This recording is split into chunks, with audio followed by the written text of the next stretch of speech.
بو ماه پترج 2 سالانه حولاتین هرما کردستان دناوا قیران دارایی سیاسی دا درباز بن جیار حولاتیان جه اگر نرکفتن لاین سیاسی روش بروش برف خرابانه چید. هرچند دهان کمبوند نوبر آلین سیاسی دا هاتین انجام دان. لی چه انجام دلخوشکر نبوی که حولاتیان دوی روشا خراب دا قرطال کن. و دوباره دست پیکن کمبونان د نوبر آلین سیاسی دا بو چاره سرکن اوان کشان هیویکادن بو حولاتیان پیدا بویه و حولاتی دخوازن که افجار کمبون انوان کمبون چاره سریه بن دا که اف روشا خراب بیتا چاره سر کرن. هرچند اول لوین سیاسی بخوده عالم وسطند و عالم قالك اخصى بنصف لدو اگه خلق هو سیاست برای بطن خلق هو ملت رئیس گروه کتن برای دست و فیلیپیشن بلکه هندک جمهوری دو خب بنویس رحی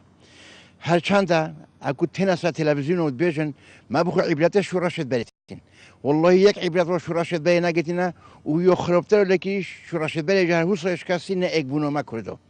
اي دي ببلا خده ترك وعرب وعجم دشمنت ايكن يد بوب ايك ودونا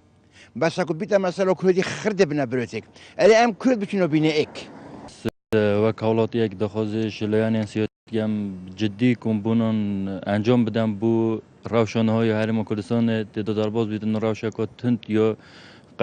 قیران که سیاسی جدا قیران که دارایی جدا دخوازش لاین سیاسی تکین کمبونان بکن و بگهن نتیجه که بو جاره سرکنه اوان قیرانان چاودره که سیاسیش دیار که چاره سرکنه اوان آریشانج عالی لاین سیاسی و گفتگوی جدی نه و گفتگو جبو چاره سرکنه بن. قابنی و اجبار برجمان ین تسکن حزبی هل لانه که برجمان دیت خون پاراستن و جهت که دیه درکی و هم نگیردان بوچونا من خلق ما يعني حتى في رادي في بس يعني توشي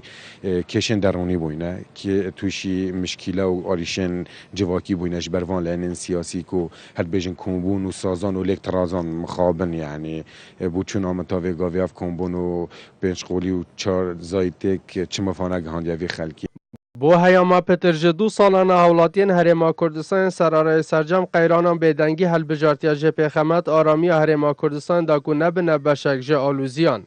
لدموی که هاتیه کلاین سیاسی جی دست لناف دست هفته دنج بو چاره سرکن قیرانان و روش وک جارام زوریده و.